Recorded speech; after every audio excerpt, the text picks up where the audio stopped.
5,000 women marching in the women's suffrage pageant today practically fought their way foot by foot up Pennsylvania Avenue through a surging throng that completely defied Washington police, swamped the marchers, and broke their procession into little companies. The women had to fight their way from the start and took more than 1 hour in making the first 10 blocks. Many of the women were in tears under the jibes and insults of those who lined the route. It was where 6th Street crosses the avenue that police protection gave way entirely, and the two solid masses of spectators on either side came so close together that 3 women could not march abreast. The commissioner called upon some members of a Massachusetts National Guard regiment to help clear the way. Some members of the Guard laughed, and one assured the commissioner they had no orders to act as escort. Passing through 2 walls of antagonistic humanity, the marchers, for the most part, kept their tempers. They suffered insult and closed their ears to jibes and jeers. Yes, we were there, marching strong. Oh, they didn't want us there, but we couldn't be stopped on that day. We were there, colored women, marching for those who weren't able to march for themselves, for slave women of old, washerwomen, laborers, and our unborn daughters. We marched with dignity to represent them all. With dignity, my child. We were Delta Sigma Theta Sorority.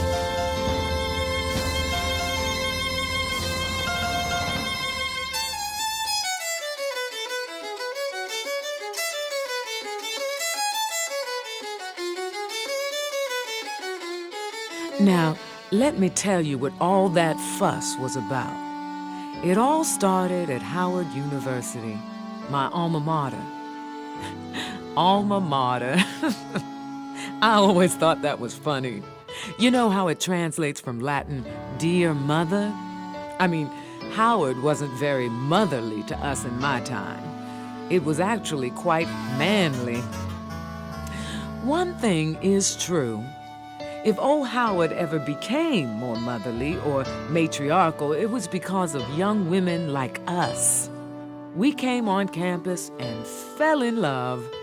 Howard was the vanguard, the finest Negro university in America. Probably one of the finest, Negro or otherwise. We were young, ambitious women ready to take full participation in the college life. One of the first things to catch our eyes, after the football team, was Alpha Kappa Alpha, the first Negro sorority on campus, or anywhere for that matter. They were proud and beautiful, and so were we, and so we joined. And up until that time, it was the only show in town. Now let me tell you about Howard way back when. Much different than it is now. Here you had a university full of Negroes. Howard students came from everywhere in the country, the best and brightest of our race.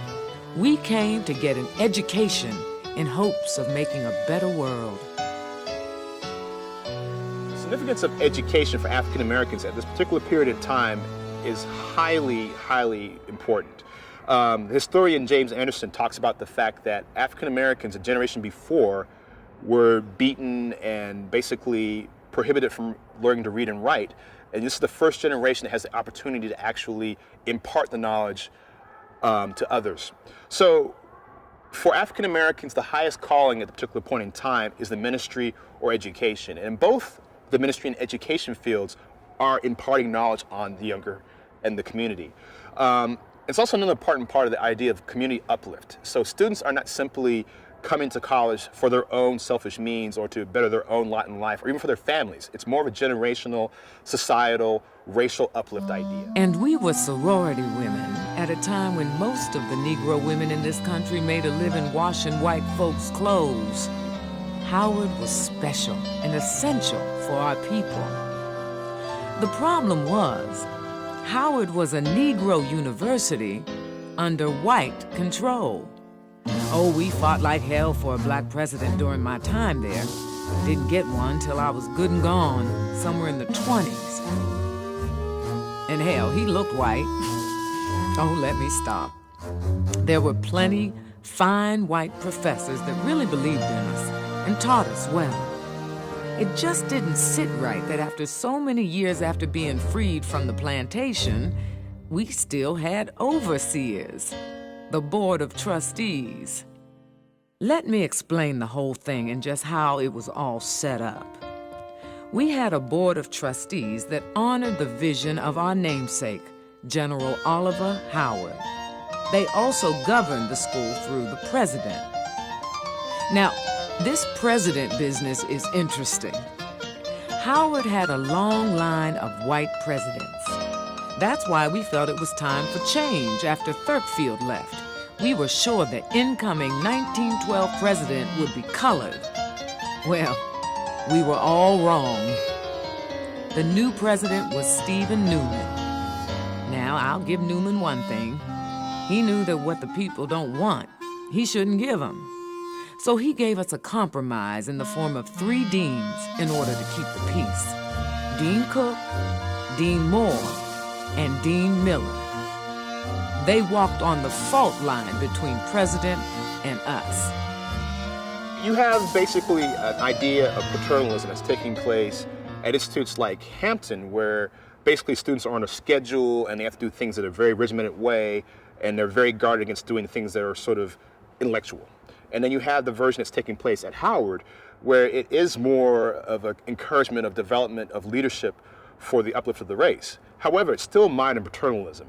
It's still done without the input of African Americans, the students, or their parents. So in that particular respect, you have tension constantly throughout the history of black colleges between white administrators and black students. And essentially, you have students to a certain point accepting mentorship and development and support from the white leadership, but at certain points, when it becomes an issue of cultural pride or uplifting the race, there's often a conflict that takes place there. In that same year, 1912, there were 22 of us.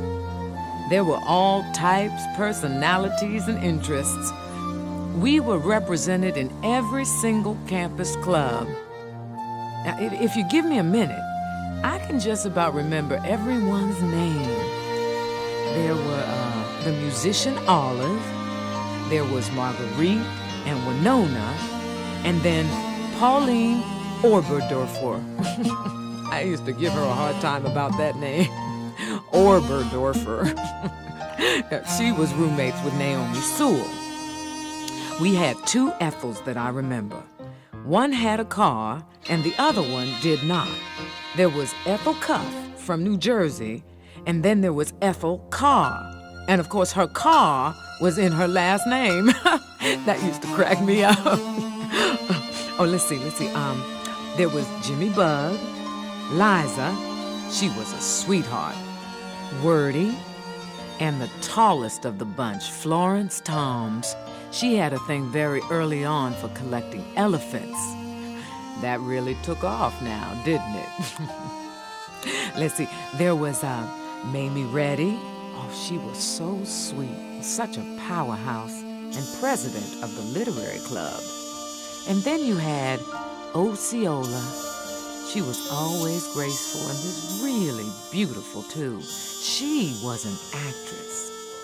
Speaking of beautiful, there was Vashti Turley. Now, this girl was sharp every day, dressed to the nines all the time, but she was always down to earth and on the ball. Yeah, I still remember Miss Vash and those hats to this day. The beauty habits of college women, of African American college women, I think were very much still in the Victorian era. We were trying to assimilate. We were trying to be very respectable. We wanted for people to look at us and think that we were leading the race. It was racial uplift. So it wasn't about expressing yourself and being avant-garde. It was about conforming. And part of that conformity was to be very neat, to be very proper, to be very, very respectful. There were the Texas girls, Frederica Chase, Jessie Dent, and our sorority president, Myra Hemmings. Now, she was a blustery one. I mean, she'd just take over everything. Then we had some of the funniest women I'd ever met. They were Bertha Pitts and Zeffie Chisholm. Now, there was also Madrie Penn, a real firecracker. Now, they belonged to the Dust Club. That meant they had no boyfriends, so they were collecting dust. That was cute. But now, some of us were really in love, like Edna Brown.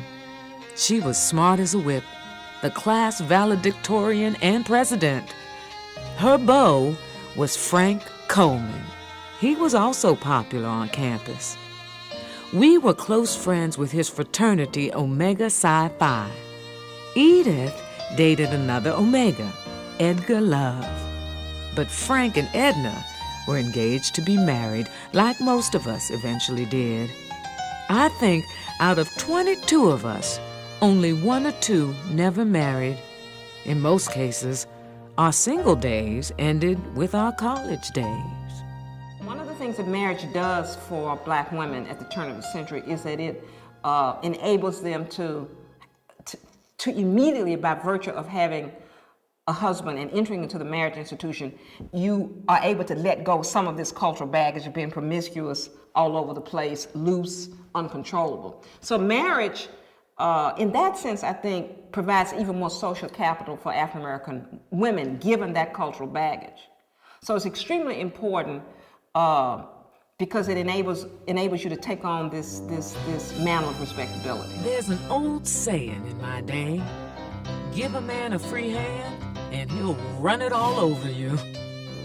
That was great advice given to young ladies when they started to date back then. It was also what we learned during our sorority days at Howard, trying to get some privacy. That works for me when I think of the Deltas early forming, because they weren't working in a room or a space curtained off. They were working behind the veil in a certain kind of way. It's like they weren't completely in secret. You knew what was going on. Everybody on a campus at Howard University at the time would have known the women were meeting somewhere to form an organization. Men were always threatened in that society. So they weren't going to meet without the men knowing and without the men having a sense of what it was all about. The Howard administration men were into everything for both male and female students. They were so much involved in our affairs that a bunch of us women, about 30 or so in number, got together at one point and demanded from the administration a dean of women students. Oh, we were a feisty bunch. We fought hard. But that was a battle that wouldn't be won for another 10 years. Eventually, in the 20s, Lucy Sloan became the first dean of women students at Howard. She was black, and looking black was certainly another issue, a serious issue altogether for colored folk on and off the campus, particularly among the women. It was pretty bad during those days. I've been asked time and time again about brown bag tests and light-skinned women's groups. While I never exactly saw a brown bag next to anyone's head or heard of that happening to anyone, you must understand that in some ways, it was far more subtle than that. And in other ways, it was just as obvious and ridiculous. Okay, whenever we talk about the politics of complexion, which is real and painful, we have to locate the politics of complexion always within institutionalized racism and institutionalized sexism. In other words, color caste and light skin privilege emerges out of a particular racial context in the U.S. that black people did not originate. So we need to always begin a discussion about the politics of complexion, thinking about the racial apartheid in the U.S., which had a preference for light skin, which has to do with having a preference for anything that would look white. Now, I'll give you an obvious, ridiculous example. While most of us at Howard were well-meaning, bright, ambitious, broad-minded women, all of us were not. You see, there was an ad published in the ever-popular Howard Journal. Now, I would say just about every student on campus read it. You see, the paper had several sections, the front page news, the funnies, you get the picture. Well, there was this one section we all loved. It was a column where students published their wishes. Most of them were funny and cute. However, I do remember one that stirred up some serious commotion in our dorm, Minor Hall. A group, referring to themselves as the Blue Vein Society, published it. Now, the smartest thing they did was leave their real names off of it. That could have become very ugly very quickly. You see, most of us, the 22, lived in Minor Hall. And the ad read that they wanted to be free of the tainting of the darker skins of Minor Hall. Ha! You know, it's just so complicated. When you consider that people were part of this need to conform and this need to assimilate, that there were people who really believed that if the lighter their skin was, the more privilege they deserved, that they were better than other people. Even though this foolishness was going on, let me set the record straight for you young people. Color didn't mean anything to us, and this was before and after we became Deltas. We cared much more about what was in your head and on your academic record than the amount of melanin in your skin. Needless to say that it was around this time that we began to notice the need for a new direction among students, particularly women students. See, when we came into Howard as freshmen, most of our older sorority sisters were in the College of Liberal Arts. They placed a much higher priority on the benefits of being cultured. Now, the more we talked about it, the more we disagreed. I mean, tea parties were nice and all, but to most of us younger ones, languages, philosophy, and literature were essential only if they could be used to make a difference in the world for our people.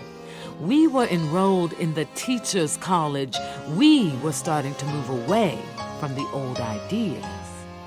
In 1908, when AKA was founded, basically all 9 women who were enrolled in the school were enrolled in the College of Liberal Arts. In 1913, you have 22 women enrolled in the school, and of that number, a good number of them are now enrolled in the normal school as teachers. So you see a shift over time where you have liberal arts education sort of promoted as the only option, and by 1913, you see another option that's driving students that become Delta Sigma Theta, basically looking at education and service for the community. Considering the world we lived in and the few choices that were given to us, it was highly sensible to go into teaching. Now this way, we knew we could not only get a job, but we could go back into our communities and raise the next generation of Negro minds coming up behind us. I believe teaching was a noble profession then, and I believe it is today. At the time, Booker T. Washington said there was a whole race trying to go to school.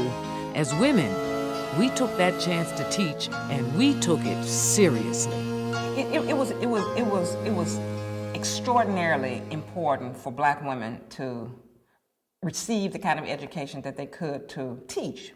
It was important for 2 reasons, because that was the engine that drove this racial uplift ideology that, goes back to slavery. So it was extremely important for black women to get the kind of education, meaning BA degrees, because for 50 years before then, black women had been teaching sometimes when they only had, let's say, what would be the equivalent of a junior high school education. So for example, you could teach if you had what would be the equivalent of a 10th grade education, elementary school. So it's extremely important for black women to get college degrees where they could, go and participate in racial uplift. Now, I don't know your age, but I'm surely much older than you, and your parents, for that matter. Yet and still, you probably know of or have heard of this man, Booker T. Washington. Or perhaps this man, W.E.B. Du Bois.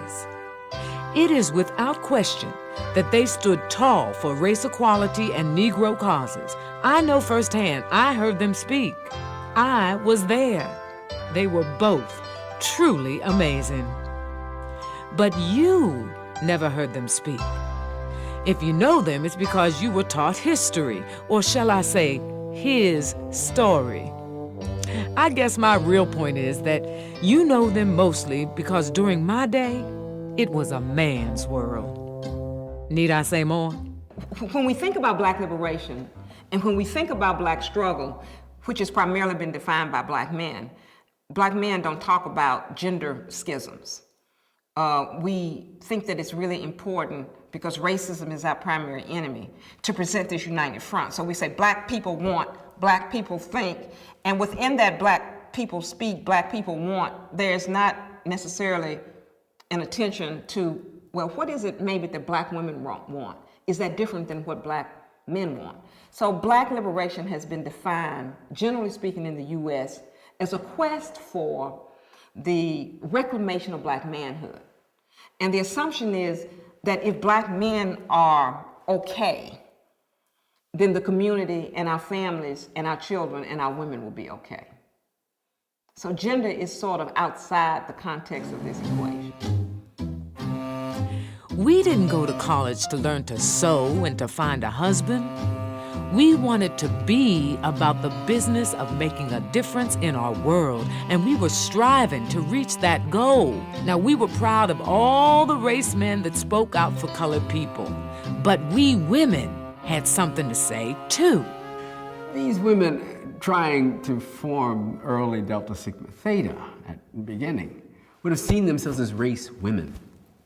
In other words, whatever pride you wanted in being a Negro was going to be invested and brought into your efforts to form another institution, which is what that early a movement among these sisters would have been. We didn't just see the world from the small windows in Minor Hall. We saw from the broad view of our minds. You see, despite the hardships, we saw examples of Negro womanhood that made us all believe that anything was possible for us. Long before Oprah was in her mother's womb, the women of my time had Madam C.J. Walker to look up to. She was a beacon of light.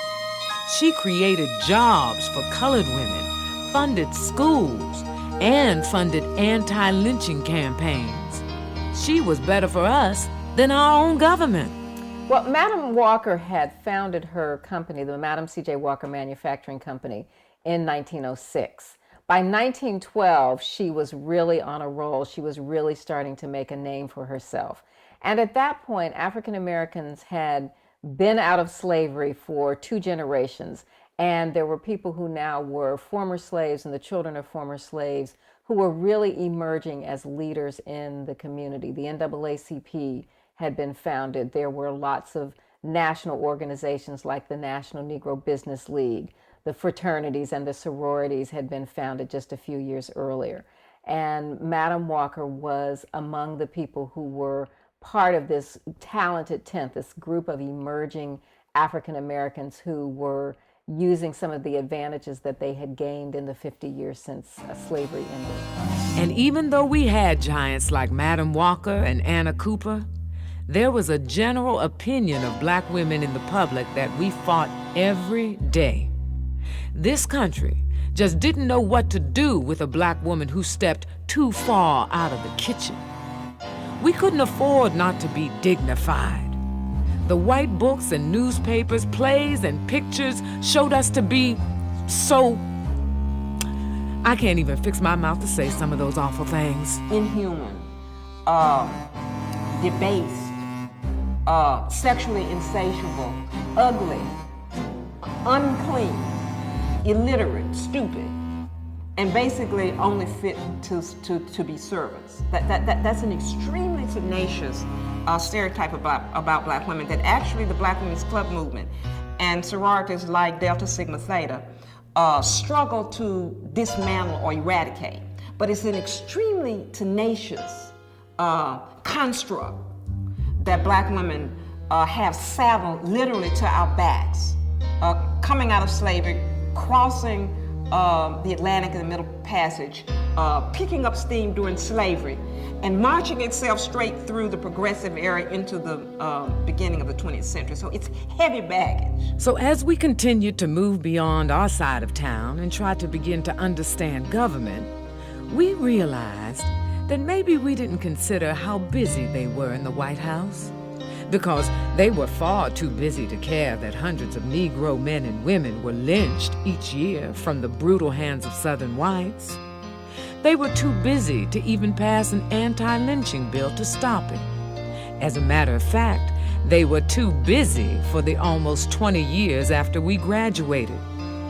They were certainly too busy for women, both white and colored. Too busy for all the barefooted Negro children with no schools or no food or no parents at all. Too busy to protect black laborers of all kinds. Well, I guess that's not entirely true. Our newly elected President Woodrow Wilson was not too busy to give us Jim Crow laws. He won his second term by a slim margin in the Electoral College just to get back in and take us to war. Now, that was my president. I'm sure your president is much better.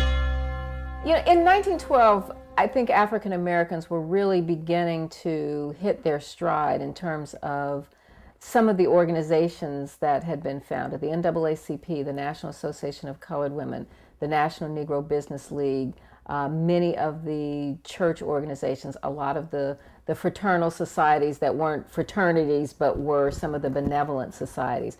And we were dealing with a lot of issues like lynching, like discrimination on public transportation, like getting an education, being able to be a part of government, like being able to vote.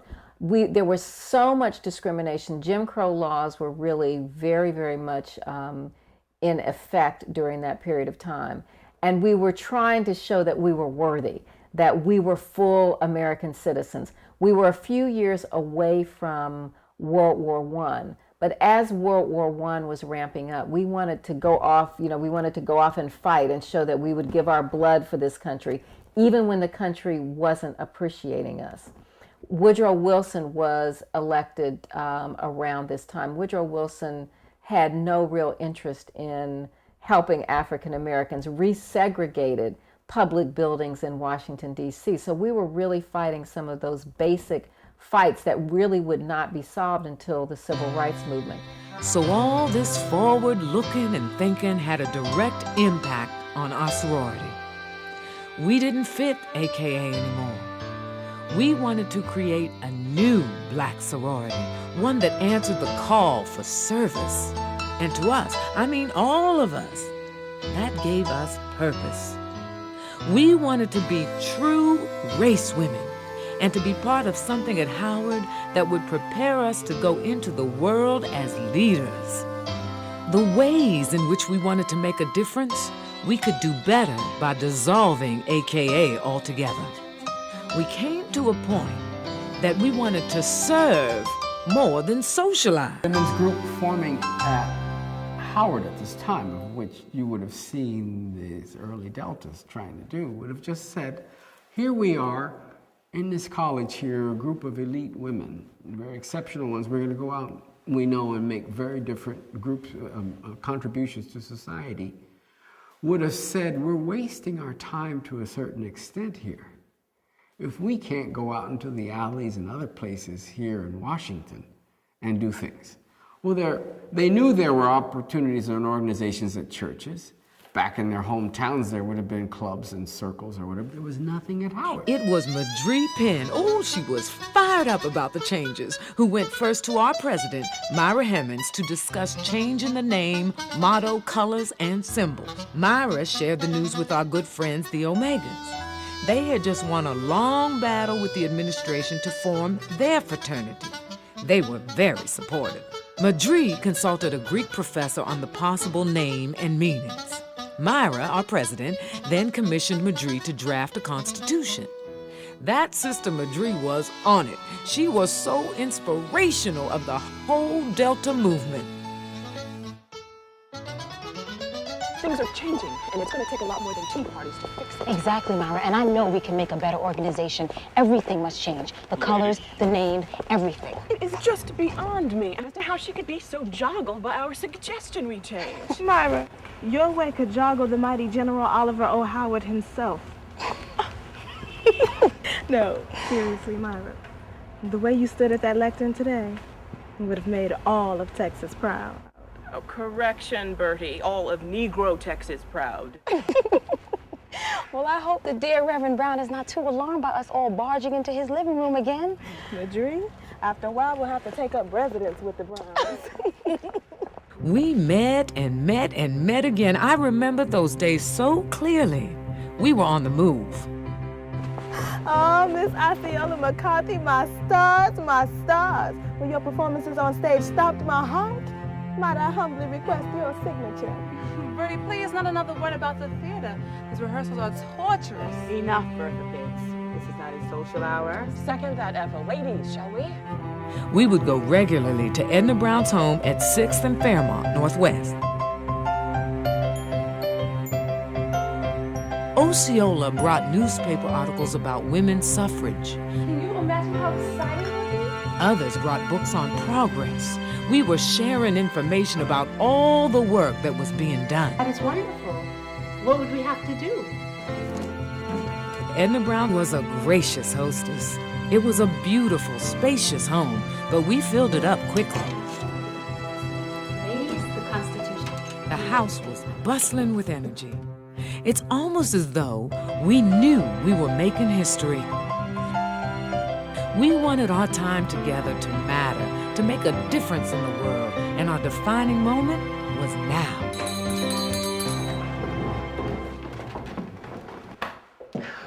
We must first thank the good Reverend Sterling Brown and his daughter, our sister, Miss Edna Brown, for their most generous use of their home. Edna, do you have something to share before we begin? Thank you kindly, Miss Hemmings. I hope you all have enjoyed the tea and hors d'oeuvres my sister Elsie prepared. As is custom, we are welcome to stay for as long as we like. Thank you, Edna. We have several reports to consider this evening, but before we delve too deeply into the business at hand, I would like to read a quotation. This quotation comes from Walled In by Henry David Thoreau. Things do not change. We change. I will let you ponder the meaning of that and allow it to become the background of our thoughts this evening.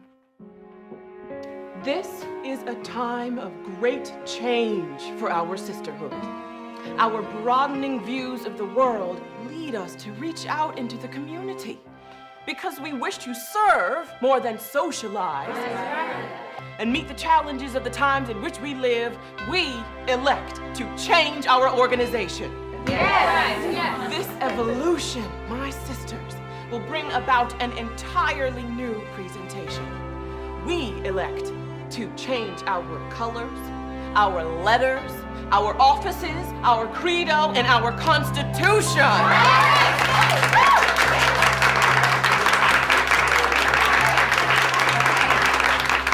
Our first report comes from a sister who sparks the fire of change that burns in our hearts this evening.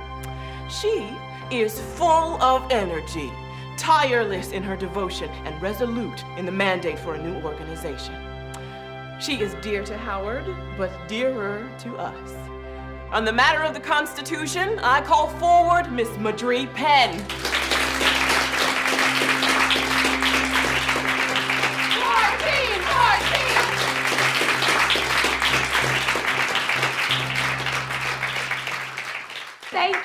Thank you. I must first share that I am equally spirited to be part of the class of 1914. It is always a privilege and a challenge to follow our beloved president. Therefore, I will refrain from my desire to lecture and redirect my energies to the new Constitution. I will read each proposed action, and we will enter into a brief discussion around each item. At the conclusion, I will turn the floor back over to our president for a vote. We will begin with the sorority flower. The recommendation is the African violet. As you know, the colors of the African violet are purple and gold. Edna, could you pass it around for everyone to see? I'm just glad that Frank Coleman didn't decide to give Etna ginger root.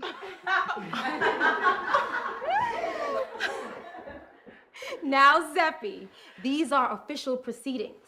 But to your credit, the colors purple and gold do also pay homage to our dear friends, the Three Musketeers of Omega Sci-Fi. They have been wonderfully encouraging and generous in spirit. It is an exquisite choice. And you should know that the African violet is said to be the only flower that has touched every continent in the world. Thank you, Ethel. Now on to a discussion of the official sorority colors. They are bold and beautiful and chosen carefully for what they represent. Bertie is wearing a skirt in the color we have proposed. Could you stand, Bertie? Wait just one moment, I have something to say. I believe in what we are doing. And the direction we are moving in is fine. And even though it's not the right thing for us now, just as I love each and every one of you in here, I love Nellie and those sisters out there. And this is tearing me apart. Eliza, this is high time. What you express, we all feel. But just as you feel sympathetic, we also feel committed to progress. We must be true to ourselves and true to our times. We will always be sisterly, but we have come to a fork in the road, and we must take a different path to arrive at a different place in history. Liza, do not forget that just as we are making a choice, so are they. This is not a time for indecision. This is Delta time, and that means it's time to work. So let's get on with it. Bertie, I'm ready to get on with it. I know that it's time for change.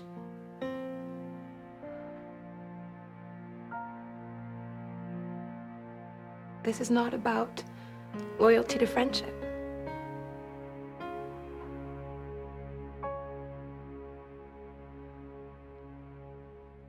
This is about loyalty to an idea. An idea greater than us all. Service. And what on earth could be greater than that?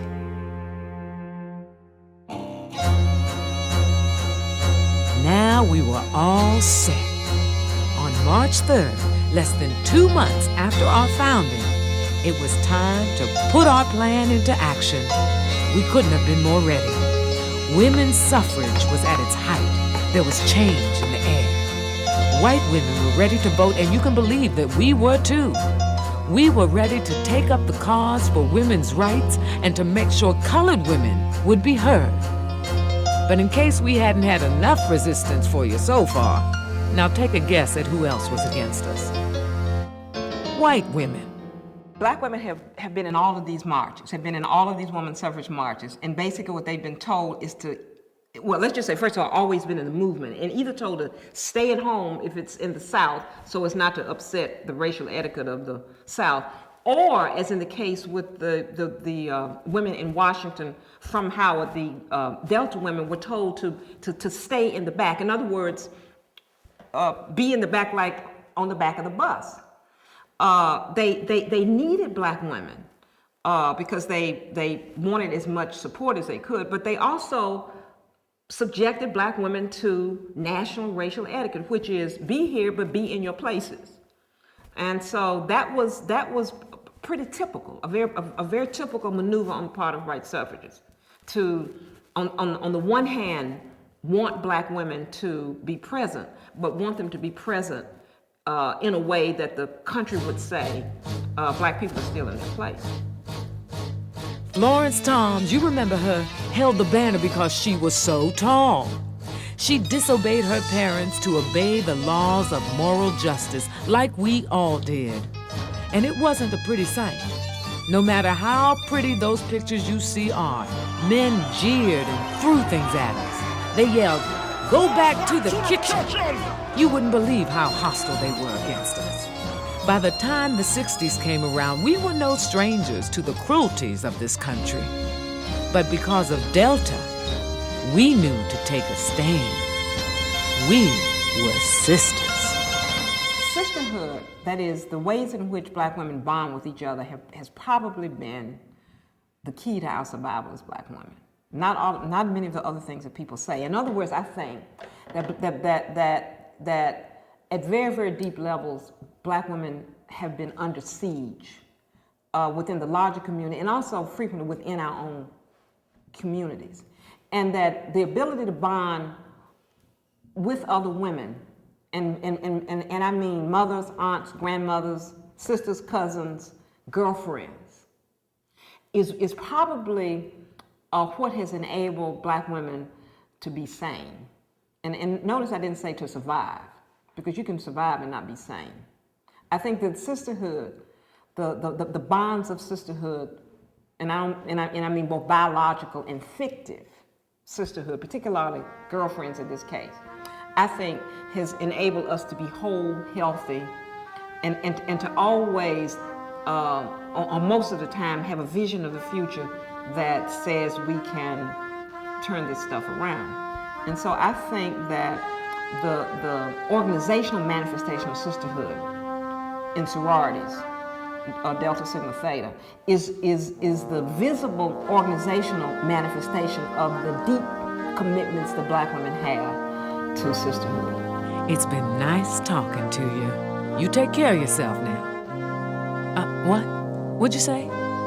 Oh, who I am? I'm sorry. No, sorry for my manners, not at all for who I am. I am as old as an ancient African queen, as slave women, washerwomen, and laborers. I am as new as activists, womanists, and modern black women. I've been at all of the movements. I was an abolitionist. I helped earn women's rights, civil rights, preserved entire communities, and kept myself whole. America will never remember my story the way that we do. I am the spirit of the whole movement. I am Delta Sigma Theta.